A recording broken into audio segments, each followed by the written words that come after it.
So it's the new year, and I'm selling the van, and van life is not for me.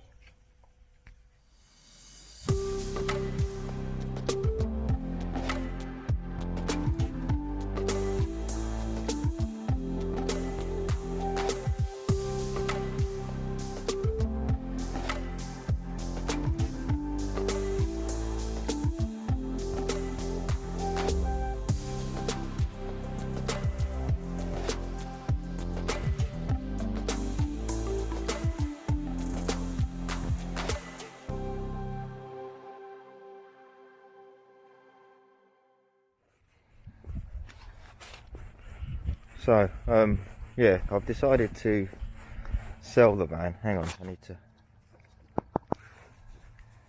take this mask down. Yeah, I've decided to sell the van. Things just have not worked out in any way, shape or form of what I thought they might. And I would say I'm probably about 60% my fault. I'm just out of prints at the moment. Stood next to an olive tree, which is nice. So I'm just taking him for a quick walk. And let me just show you where I am, because I quite like it. It's quite spectacular. You've got these great big huge mountains, and really quite high up, and the clouds are just up there. I'm right close to them, but it's strange, the atmosphere around here. There've been a few days of really strong wind and rain, and I now know that my roof is pretty much secure. There's no water coming in or anything, because there was a day of really heavy rain. Nothing came in. I was shitting myself a bit, thinking, Christ, the water's going to come in, here we go. But no, it's all right, I think I secured it. Christ, and we just got dragged through a bush there by Prince. And Prince is the main reason well, it's not the main reason. He was certainly a final thought process and a final factor in all of this. But, and I have to consider him. I've had Prince since he was 7 weeks old. Technically a week earlier than you're meant to get a dog or a puppy. But when I got him, Prince was of a litter of 11, and 11 Rottweiler puppies is not easy to deal with. And I think it was the day I went to visit him last, because I went up a few times to visit him once he was born. And the breeder, she said to me, "Oh, we've just had the vet round, and the vet said they can probably go a week early because they are big, they're fine." So I thought, well, I'll take him now then if I can. So I did. So yeah, I mean, he's been a factor in my life for the last 2 years, and it's something I have to consider. And unfortunately, this lifestyle, and certainly Spain as a country, will not accommodate him in a way that I find acceptable, i.e. the muzzle. And then there was an incident with Prince, but I'll get into that once I'm back from my walk. But yeah, it's absolutely fantastic. I don't know what you would call them, olive groves or what. Olive groves, mountains, blue sky. It's not warm like where I was though, but it certainly isn't as cold as where I'm going. And we'll get into a little bit more detail shortly. Right, so since I last was on, literally, well, from this video, it will be like just a few seconds ago, things have taken a bit of a dramatic turn.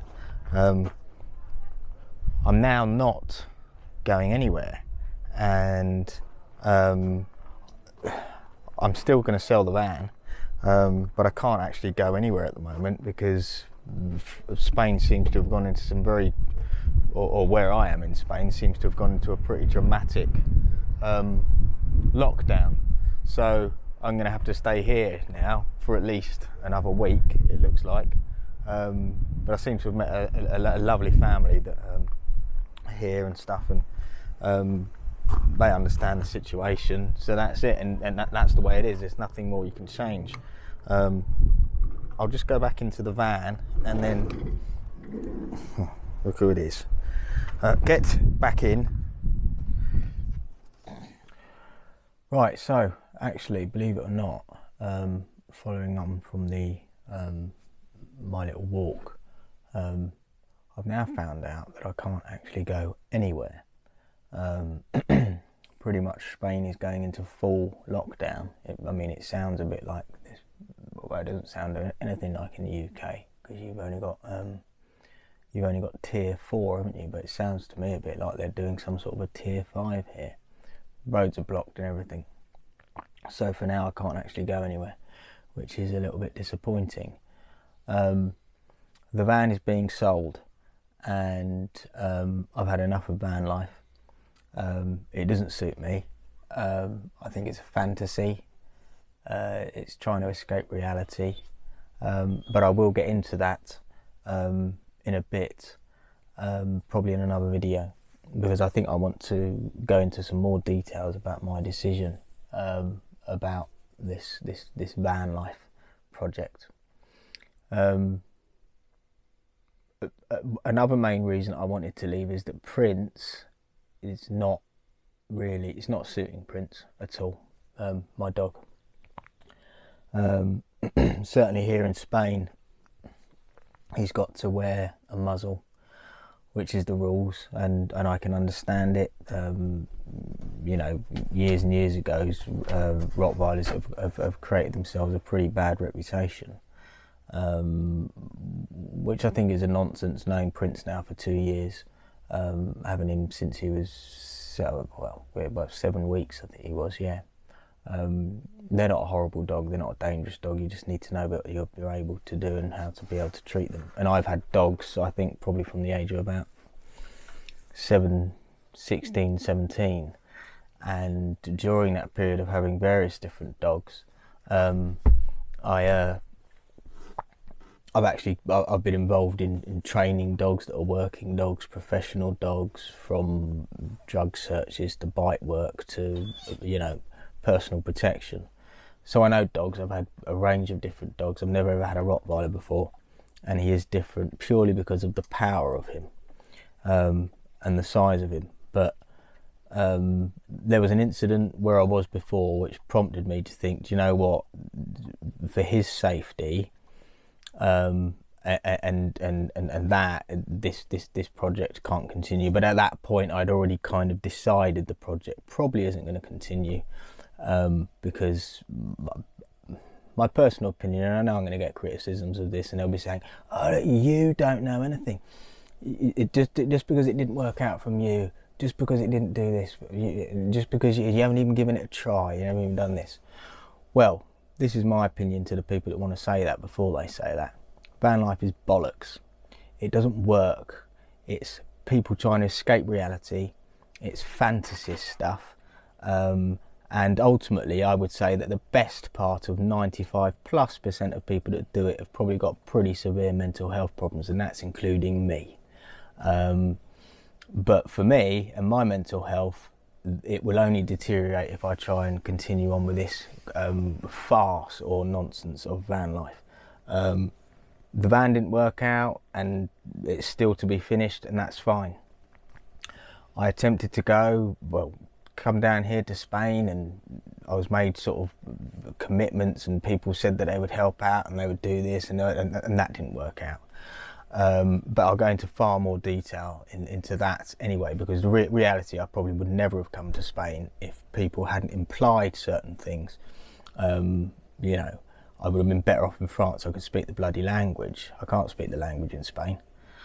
So then there's that, and it's just, I'm just not suited to it, and I think I'm making the right decision for myself on this one, and also for Prince. So as and when I can move, I can. I just want to get on very quickly with what happened with Prince. A few days ago, a couple of days after Christmas, there was a few of us out at this site I was at. Prince was away in the van, and just one sec, let me just sort him out. Oh, one sec. Sorry about that. He was doing his whining. He does that sometimes, which is a little bit annoying. But yeah, so what was I saying? Yeah, so we were at this site and whatever, and I'd maybe about a week before I'd been there, no, a week after I'd been there, maybe 10 days to 2 weeks actually. A guy turned up, seemed friendly enough, bit odd, sort of kept himself to himself, but was a bit odd. This guy had a dog called a Bouve de Flanders, and I don't know if anyone knows about dogs, but I'll put a picture up about that, what his dog was. Same kind of thing as Prince. Ultimately, a dog with a large guarding instinct.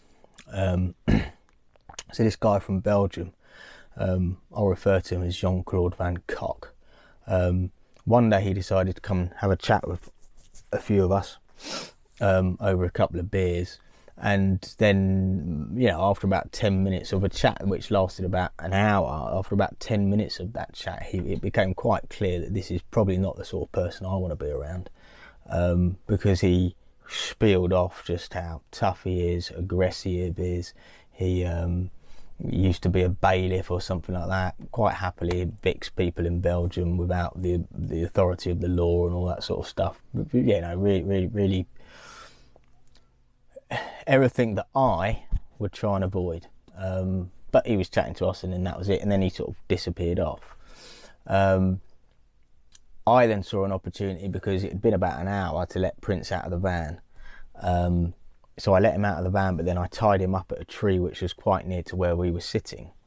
And I don't know, about 5 minutes later, Prince started, you know, smelling the air, this and that, and I thought something was up, and I knew that this guy was about to probably come out of his dog, because he wasn't too far away. And before I could even react, the guy came round the corner with his dog, and I went to go and sort Prince out, but Prince at this point had slipped his lead. Now he's on a check chain, one of the chains that tighten up, because he would have been tied up on this, which was his he used to have both, the check chain and this. This would be the main chunk, because it doesn't tighten up, but this is a very thick leather collar, which he somehow has managed to tear and snap in one pull away. So he was then off, and I very stupidly didn't put the muzzle on, because yeah, technically he needs to have the muzzle on in Spain, but the people on the site had said it's fine, and they knew Prince, and they'd seen him interacting with people and other dogs, including a Chihuahua which Prince ran away from when it barked at him. So they said it was fine. So anyway, Prince has got off. He's now heading towards Jean-Claude Van Cock and his dog, and I'm on my way to try and, you know, cut him off at the pass. Before I knew anything, this guy's now kicking out of Prince. I don't know whether he kicked him or not, but it would take quite a lot to do to hurt Prince if you were going to kick him or whatever, because he's a big dog. He's about 13 stone. But obviously that didn't work, and ultimately what Prince was really trying to do was to say hello or here I am or whatever. So the guy's kicking out of the dog. The aggressive guy whose dog was with him, obviously, because he was going to take him out for a walk. If the owner's aggressive, the chances are the dog's going to be aggressive to an extent. And now a dog will only bite out of fear, or if it's been trained to bite. That's a fact. And this dog then became aggressive, because this guy, the owner, was being aggressive. Prince picked up on the aggression. I think the guy picked up on the aggression as well, and the fact that kicking out of Prince wasn't working. And then he decided to go one step further and get Prince into a headlock. which is a stupid thing to do. If a dog's about to have a fight, which I don't think a fight would have happened anyway, but if a dog fight's about to happen, the last thing you want to do is get yourself involved in it, because you're probably going to get bit. Anyway, he tried to get Prince in a headlock. Prince shrugged him off. In the process of shrugging him off, managed to catch this guy's dog on the bum, and bit this guy's dog on the bum, and it was bleeding and whatever. Then what proceeded was even more kind of, but it was at this point it was directed at me and obviously the dog. I'm going to kill your dog, I'm going to do this, I'm going to do that, whatever. And I don't really care about the hot air, but that's what he's doing. My interest at this point was Prince was away and his dog has now been injured or whatever. It wasn't a huge injury. So I was trying to say to him, in between all the threats towards me and Prince, I'll try and get it sorted out. You need to get him down to the vet immediately, because obviously that could become infected because of the location of it. It was right underneath its bum. And you know, I will pay the bill. You won't have to pay the bill. So that was that. He headed off, and that was it. Let me just.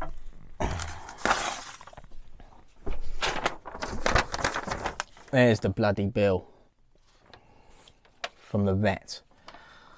So yeah, that was all solved and everything. Me being me at that point, I was pretty pissed off with everything. Mainly pissed off with myself, because I'd let Prince down there, because he's not an aggressive dog. And at the end of this, I'll put some images up of Prince, and people can make their own decision. He's not an aggressive dog. He's never bit anyone. He has now bit a dog, but I don't think he even knew what he was doing, because he's a fool. And in his head, he's actually like a teenager at this age in his life as a dog. So he's like a bullish teenager, but he's not an aggressive dog. So that's just pissed me off. What pissed me off even more was actually the way people's attitudes, not the people at the main site, but just people I'd thought I'd got to know, their attitudes over the time. And it triggered around two individuals, a woman and a man, who'd made up their opinions. So the man originally was on my side, which there's not really a side to be on because I was in the wrong. But the woman had already made her mind up, which I couldn't really care less about. The problem was these two were obviously, the man was trying to get together with this woman. So he, at this point then, after agreeing with me, decided to say, well, I don't want anything to do with this. And I said, yeah, but you were sat there when the guy came over to us. You saw the incident take place. She didn't. You should at least confirm, because you claim you know about dogs, that what I'm saying is probably correct. I've admitted I'm in the wrong. But he couldn't even do that, and I just thought, whatever. In fact, his only involvement was, and this was before this discussion, was he actually said, oh yeah, well, we know whose dog won. And it's not about winning or whatever. That was his input into it. And I just thought, I can't be around these people. I've gone from one set of nut jobs to another set of nut jobs to then another set of nut jobs. And I will get into that, because when I say nut jobs, I'm talking about these van life people, or mohos, which I've heard about recently. Okay, ultimately, these are people trying to escape reality, I suppose, which is I'm doing. They have mental health problems. I've not met one single person yet that doesn't have mental health problems. And rather than going and escaping reality, they push those problems aside, okay, and they pretend it doesn't exist, or living in a van, or getting away from reality, or being a fantasist is going to change everything. The only thing that's going to change anything is really trying to solve the core issue, which is the mental health thing. And actually, I would say over the last year, for me, I've neglected my mental health a little bit, which is why I'm now in a position in a country where I can't speak the language, a bloody dog bill that I didn't want to have to pay. Luckily, my because I'm a bit short of this time of the month, a bit short of cash, and bloody my parents helped me out. So actually, they're not as bad as they like to make out. And yeah, ultimately, van life isn't for me. The van's being sold. I think I've found a buyer for it. I'm gonna either be in France or the UK for my future. Spain's out as long as I've got prints. And in regards to van life, because I'm a bit voyeuristic, like probably most of you are that are watching this video, I will still watch van life videos. I will still watch some of the people that I used to watch or whatever. I now know a lot of them quite intrinsically and what they're really all about. That's it. 2021 will be about me rebuilding my life, which ultimately, in the last year to 18 months, I have seriously fucked up, made some seriously bad fucking decisions. And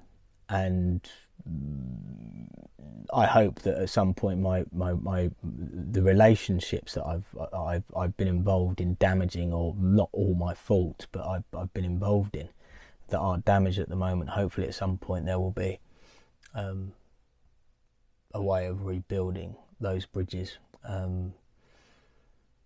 We'll have to see. But yeah, for now, not for now actually, forever, van life is over.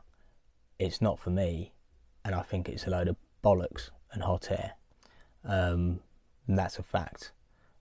Nobody in their right mind, and this is my opinion, nobody in their right mind would choose 100%, if they had every other option on the table, to live in a fucking van. Cheers for watching. I'll be back. Bye bye.